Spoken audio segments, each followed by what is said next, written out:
yaxınlaşanda çox insan strese düşür və düşünür bu imtahanı necə keçəcəm. Amma əslində imtahanı keçmək düşündüyünüzdən daha asandır. Sadəcə doğru və strategiyalı hazırlaşmaq lazımdır. Bu videoda sizə imtahanı daha asan, eyni zamanda daha inamla keçmək üçün 5 möhtəşəm məsləhət verəcəyim. Əgər bu üsulları izləsəniz, həm stresinizi azaldacaqsınız, həm də nəticələriniz inanılmaz dərəcədə yaxşılaşacaq. Birinci məsləhət, imtahanın strukturuna öyrənin. Bilin ki, bir çox insanın ən böyük səhvi imtahanın formatını bilmədən hazırlaşmaq.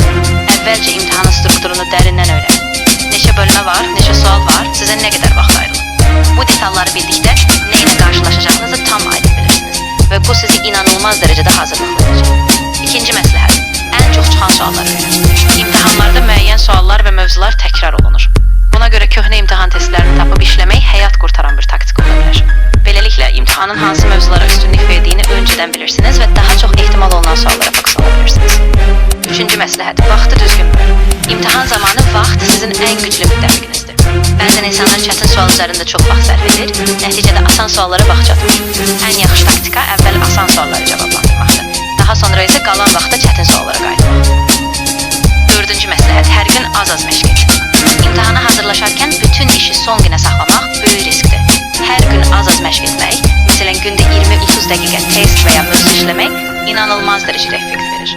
Bu həm yaddaşınızı möhkəmləndirir, həm də özünüzə inamınızı artırır.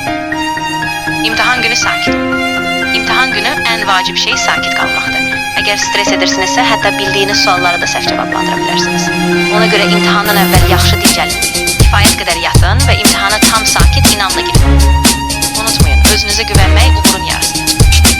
Ümid edirəm ki, bu məsləhətlər sizə imtahanlara daha rahat və əminliklə hazırlaşmağa kömək edəcək. Əgər bu cür motivasiya edici videoların davamını istəyirsinizsə, videonu bəyənməyi və kanala abunə olmağı mütləq unutmayın.